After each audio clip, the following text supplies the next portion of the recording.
Hello and welcome back. This is the Starters Podcast Edition. I'm Dave Trentadue. That is Simon Tsalikis and George Caperis. How's it going, boys? What's going on? Beautiful. All right. Don't forget to follow us on Instagram, Twitter, TikTok. Subscribe to us on YouTube at the Starters69. You can find us all there. Don't forget to comment and play along if you want. Check us out on YouTube and tell your friends about us. We'd really, really appreciate it. And you can listen to Simon and Joey Alfieri every Saturday and Sunday, 7 to 9 a.m. on TSN 690. You guys ready to go? Yes, sir. Let's go. All right. Let's go. Question number 1, brought to you by Club CDL. Club Côte de Liesse, the best sports club in town. They're having a summer camp coming up for kids, a recreational tennis summer camp. Their spring tennis session is in full effect. So for more details, check out clubcdl.com. All right, gentlemen. The NBA. Let's start with the NBA. Guys are getting a little bit older there. LeBron James is getting up there. Steph Curry, KD. The league is going to be taking a turn sooner rather than later. And of course, there are a lot of young stars, but I want to know who is going to be the true next face of the NBA. One thing I think it's going to be Anthony Edwards, but it's hard to be the face of the NBA when you play for the Minnesota Timberwolves. He's got to get. It's hard to say. Like, I can't remember the last time the face of any franchise. Like, you can be on the Timberwolves, but it means that you have just gone back-to-back championships or back-to-back finals. There has to be some notoriety.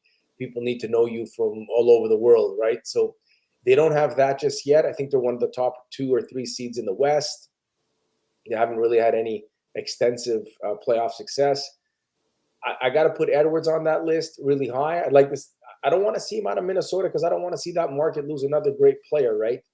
But there's guys like, Jokic. I don't think he wants to be. You can't be the face of the NBA if you don't want to be the face of the NBA. I think Kawhi is a little bit older. Maybe Jason Tatum with the Celtics, but I don't think Jason. I think Jason Tatum's a brilliant basketball player, but he doesn't have that charisma, that marketability that Anthony Edwards has. Like, you saw that movie, I forget what it was called, the one with Adam Sandler, where he was the heel in that movie, and he was fantastic. He was great. So Hustle.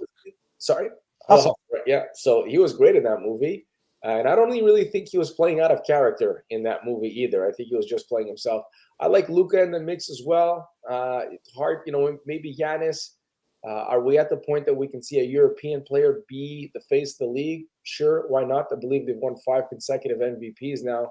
But if I had to put strictly one on the list, I'll go with Anthony Edwards. All right, George? I think there's only one answer here, and I think it's Victor Wembanyama. Look, what he's doing as a rookie alone, 20 points this season a game. He's shooting close to 50% from the field. He's a unicorn if ever we've seen one in the stuff that he can do. He is an international player, being from a French national. The fact that this guy can appeal to Europe alone makes him such a valuable commodity for the NBA. Would they love to have him in a market like New York or LA? Absolutely. But when I compare him to either Anthony Edwards or even Giannis for that, those are even smaller markets than, say, San Antonio. So I think Wembanyama and his just rare skill set is going to translate into the next face of the NBA. And, I think that's kind of what the NBA wants. They want to be that global league more than any other league. And there's a real push now, I think, in the next 15, 20 years, I think we're going to see some European teams, whether it's in basketball or in the NFL, because there's more and more games. They're playing games in Germany. They're playing games in England. They're playing games a little bit everywhere in Europe. I think it's only the normal events that will follow will be a team in Europe. So I think Wembanyama is that guy that's going to bridge the gap for the NBA into Europe, and I can't think of a better guy because he's well spoken. He seems educated. He speaks multiple languages. So I'm going to say Victor Wembanyama. All right, In 20 years, we'll dig this out of the vault and we'll see. Absolutely. He's got to get comfortable with the mic. That's all, right? Yeah. Yeah. Well, he's a rookie. He is a rookie. He's not. Look, I haven't followed him enough to know, but has he been? Is he comfortable in English? Eventually, he probably will be. But you look at like some of the other players that I think has got to be a certain comfort level with that microphone in your face. Does he want to be that guy?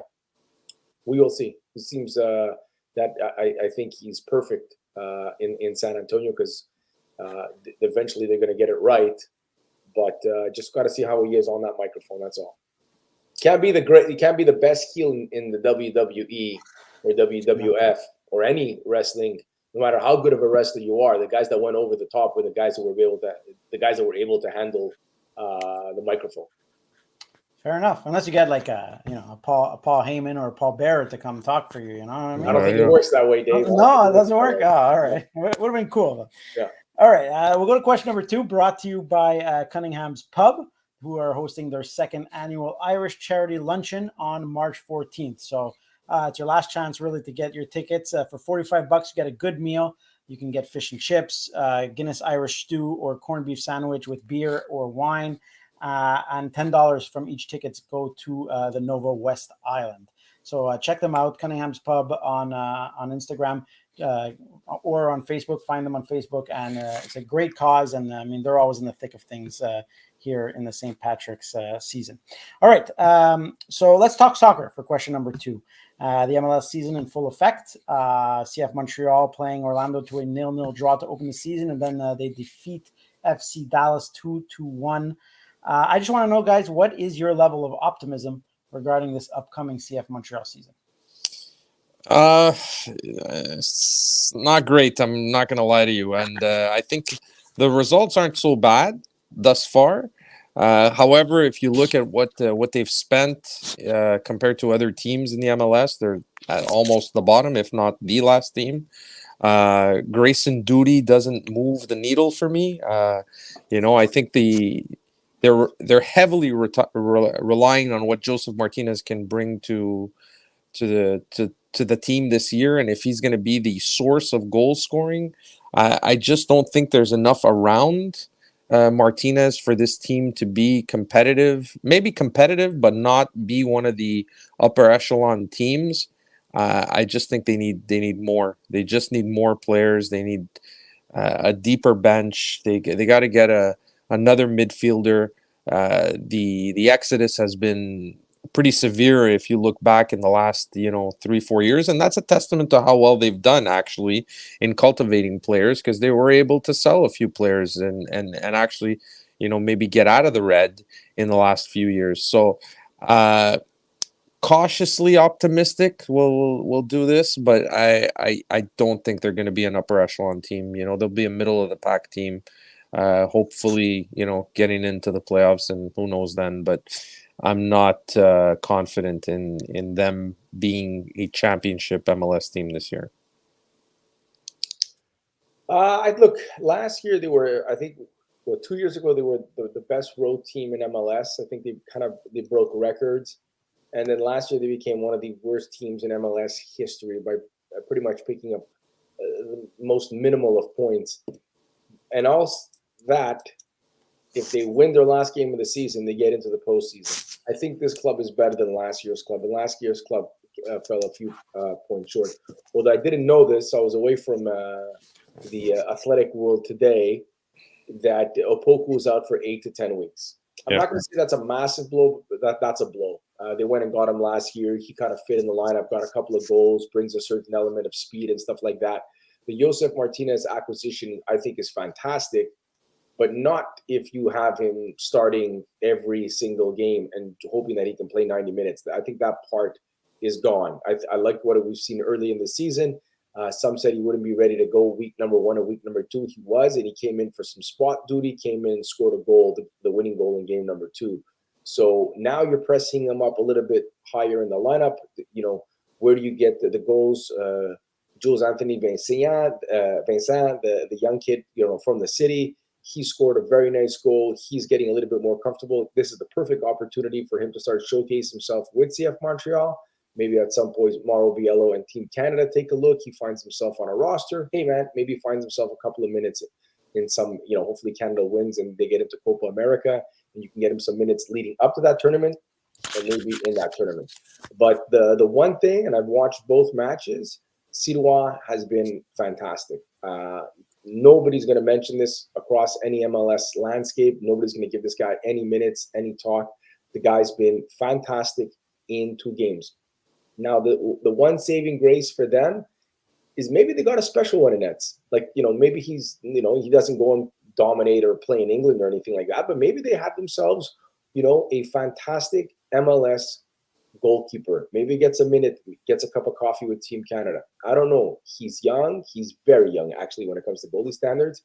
And in 2 games that I watched this year, man, he made some crucial big-time saves.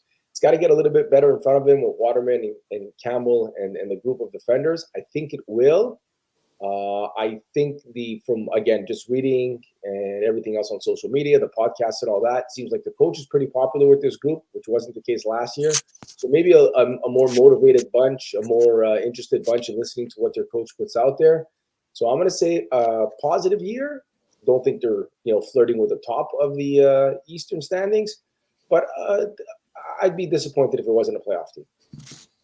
All right, fair enough. That's pretty good. I'll take that. I'll take a playoff run by CF Montreal. Definitely. All right, let's go to question number 3. It'll be a Habs question brought to you by EA Fitness. Follow them on Instagram, eafitness.inc. They're just an awesome place to really train. They have one-on-one sessions, they have group sessions, and if you go now in their stories, they have so many testimonials. If you go see on their Instagram page, so many testimonials of people who just praise of what they do and their culture there. So I don't see your name there, Dave. TV coming soon. Okay. All right, coming soon. One day I will pivot my way my fitness, but for now, it's I'm raising 2 young kids. That's my excuse for now. That's what I'm hanging with you guys. That's a good one. I like that. All right. So check them out, eafitness.inc on Instagram. So guys, Cole Caufield at the beginning of the year, a lot of people throwing out crazy numbers of what they expected of him. Could this guy score 40 goals? Can this guy score 50 goals? Is he going to win the Rocket Trophy? You know what I mean? Everybody was talking about Cole Caufield and his potential of goals. And obviously he hasn't really, not that he hasn't lived up to it, but he the goal total itself isn't there. So I just want to know, guys, are you concerned at all with Cole Caufield's goal total? Concern is a tough word. And look, it's also about the level of expectations. You're right about that, Dave. And, I get caught in that and throwing out 35 and 40 goal seasons. Like, look at the people who score 35 and 40 or 40 plus on the regular in the NHL. It's not a lot of people, man. It's not. It's a handful of people in a league that has 25 people per roster times 32 teams, and 10 guys can do it on the regular. So, watching the game against Nashville yesterday, before we started using Cole Caufield as David Pasternak is the numbers you want him to get. Go get Philip Forsberg numbers. Go put up some 30-goal seasons. So I don't know if I'm concerned. I'm not concerned about the player. I'm just concerned about watching and counting the number of times that he's dangerous. I thought there was 2 really nice opportunities yesterday in the Nashville game, and he came away with no goals. Totally fine with that. Being dangerous, being around the net, firing one off the bar, firing one just wide, that's hockey. But up until that Nashville game yesterday, I don't think there was any moments in the last 5 to 6 games, especially against the Tampa squad, especially against the Florida squad. I didn't think he distinguished himself. So I'm not going to say I'm concerned, but I there's a point here, again, not the goal total. The goals will come. Just the night in and night out, you have to be dangerous. Whether it's just going out there and dominating 2 or 3 power plays and then finding one on the 4th power play, that's fine. You need to be a little bit more dangerous. So my level of concern is nowhere near high now, but it's something I want to keep an eye on. George? Concerned. Look, I think the proverbial book is out on Cole Caufield in that he's a guy that's going to put some pucks in the net. Is he going to be a 50 goal scorer? I'd say I'd bet against that. Is he going to hit 40? Probably. He'll hit 40 if everything goes well. A couple of seasons, he'll do it. And he'll be in the 30s mostly. That's the type of player that he looks to be. However, I will defend one thing. He is playing, first line minutes against the other team's best players. That's tough. That's a tough thing. In and out every night. 5'8", 175.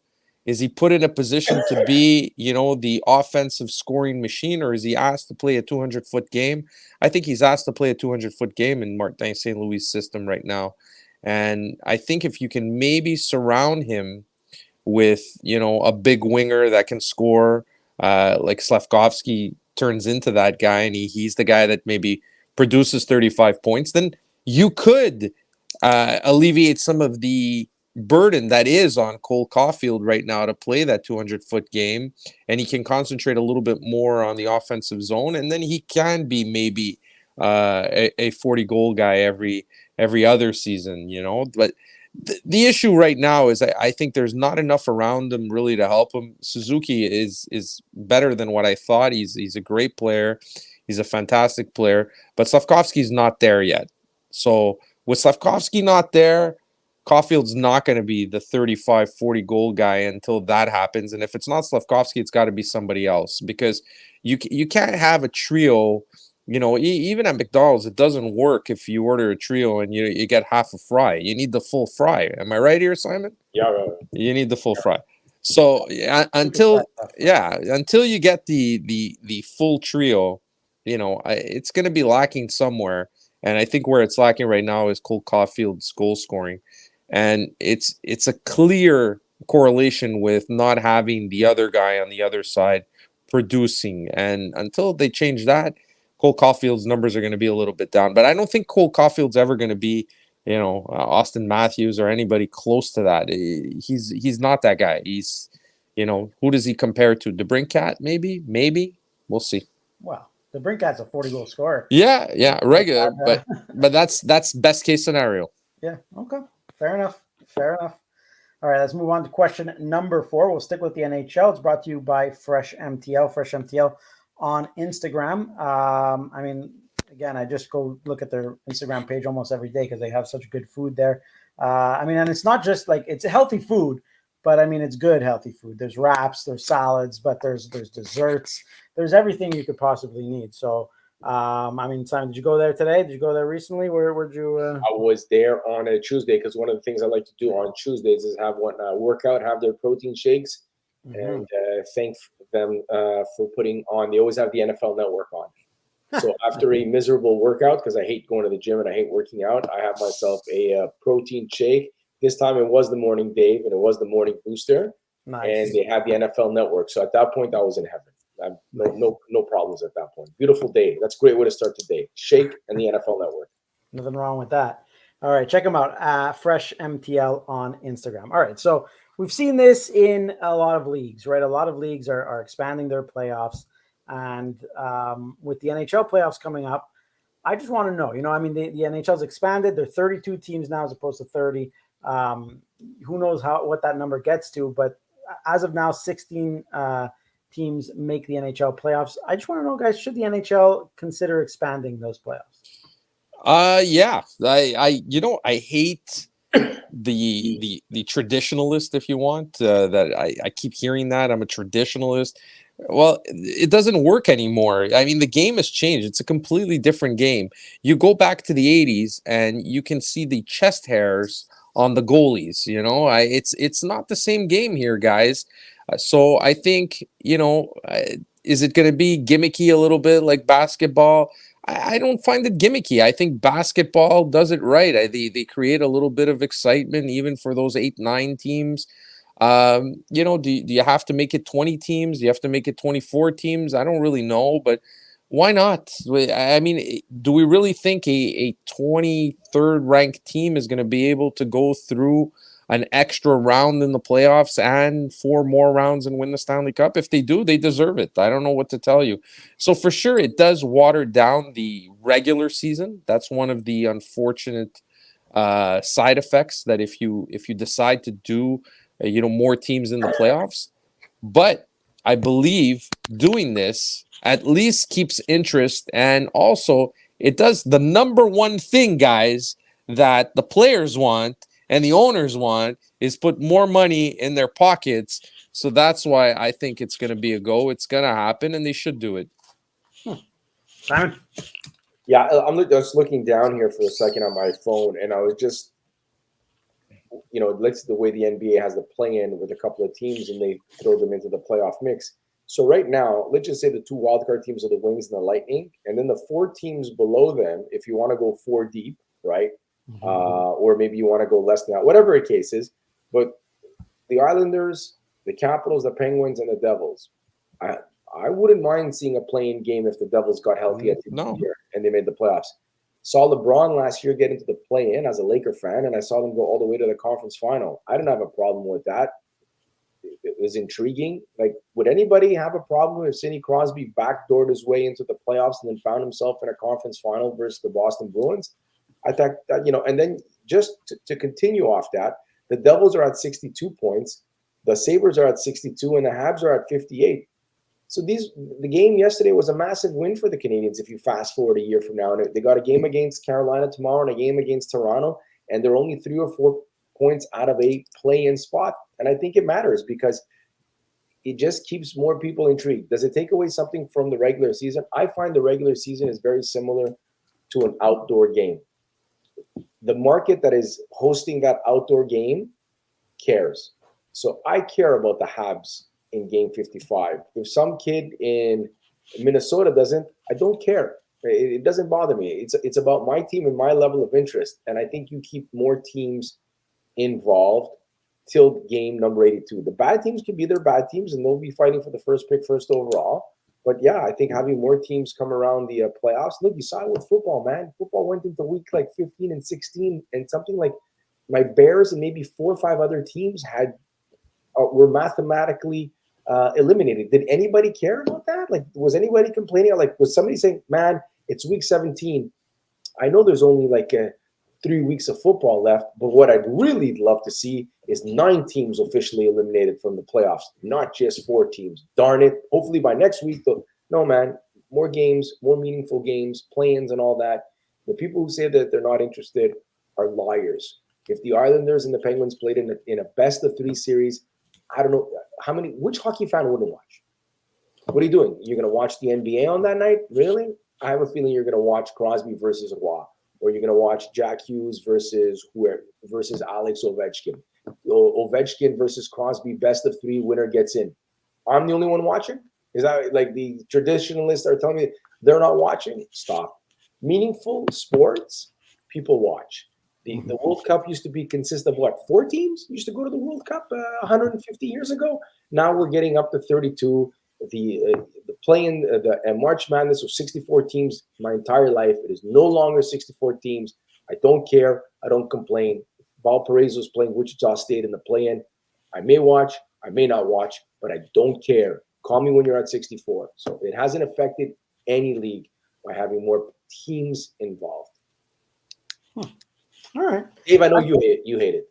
I don't hate it. I just, should the Habs be in the playoff mix right now? Like with the season they had, like does it seem right to you that like, you know what I mean? The NFL, you're right. Like, but they have 14 teams making the playoffs out of 32. Like, I understand baseball. Baseball made sense because there was like literally 4 teams that made the playoffs, and you played 162 games. Well, listen, the Canadians haven't made the playoffs. Right. There's a play-in, and then if you come out of the play-in, you join the other 6 teams who are playoff teams. Right. Well, Dave, no one was complaining during the bubble when the Canadians made it all the way to the Stanley Cup final. I'm just saying, no one in the city was saying that way. I'm just saying, you got to look at the year prior to that when they knocked off the Penguins and lost to the Flyers. Yeah. And I get the entertainment factor is there, and obviously everybody's going to watch. Like, I don't think that's a question. I think that, you can make that argument for sure. It's just about like, you're right. The sanctity of the regular season. Like, what's this regular season really for? If like almost everybody's going to make the playoff or have a chance at the playoffs, have like a 2-game stretch where they can make the playoffs. You know what I mean? So it's just to me, call me a traditionalist, call me whatever you want. I find that the NHL is the perfect amount. It's half the if you can't be better than, or at least in the 16th overall in the NHL, and you'll make the playoffs. Like, I see them going with their if I were to project what it's going to look like, top 6 get in. Yep. 7, 8, 9, and 10. Battle it out. Best of 3 or something along those lines. 3 games in 3 nights, which no favors to anybody, and then the remaining teams get into the postseason. So maybe that's you'll see at first. It's honestly not a bad idea. Like, to be honest, like I'd be like, this sucks, and then I'd immediately watch it and love it after probably like the first period. So, I think I can't remember which podcast it was when we were talking about the 4-team tournament, the hockey tournament, right? And I was like, when you put meaningful sports on, people watch.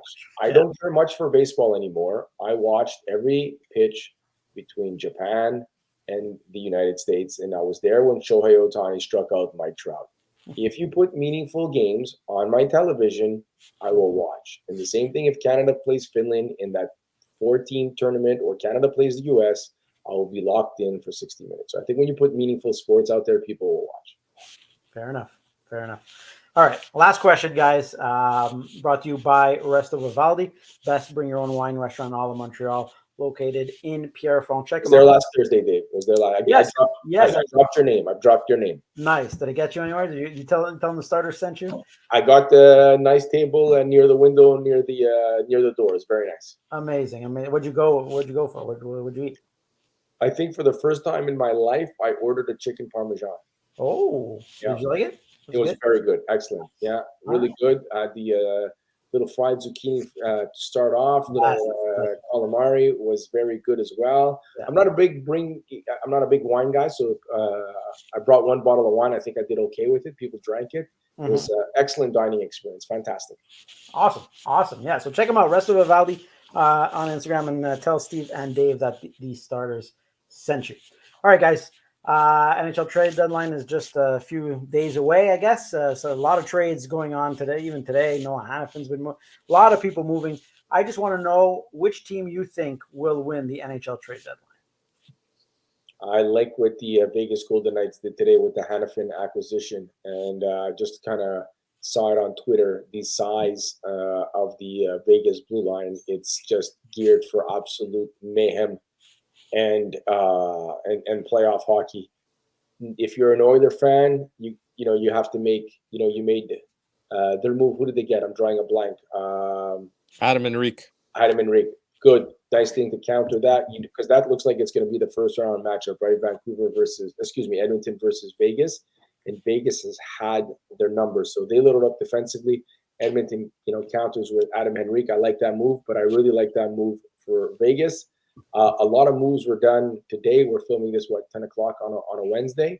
Mm-hmm. I guess the Jake Gensel is the one that's going to move the needle the most. Like that's a point a game player is going to be on a playoff team between now and Friday 3 p.m. So whoever that is, Dave, I'll take that team as the winner of the trade deadline. All right. Whoever gets Jake Gensel. All right. George? Heavy rumors he's going to Boston for Jake DeBrusk. That's the big rumor that's going on right now. It's hard to say who's going to win it, but you look at the absolute, gigantic defense, O-line type defense they've put together, like Simon said, with the Vegas Golden Knights, and you can't hate that. I mean, Noah Hannafin is a 23, 24 minute a game defenseman that can play all facets, and you add him to already a very strong back end. It seems like that's their recipe, right? The Golden Knights. And what I like most about what they do is they try to hit home runs. And, when I used to watch baseball here, a lot of people liked, the contact hitter and stuff, but I wanted to see the long ball. And that's what the Golden Knights seem to do every trade deadline, whether it's they go get, Jack Eichel or they get, Max Pacioretty. They're always swinging for the fences. And sometimes it works out, sometimes it doesn't. But I think, unfortunately, I have to agree with Simon, and I'm going to say Vegas is the winner, regardless of who gets Jake Gensel. Just because I think this is the perfect player for the playoffs. I think he's the most valuable guy you could have got at the trade deadline. I will, though, give a special mention to Colorado. I do like what Colorado did here today, getting Middlestat, who easily slides into that second center. He can play some power play. He's a pretty dynamic player. He's going to be surrounded by some really good hockey players.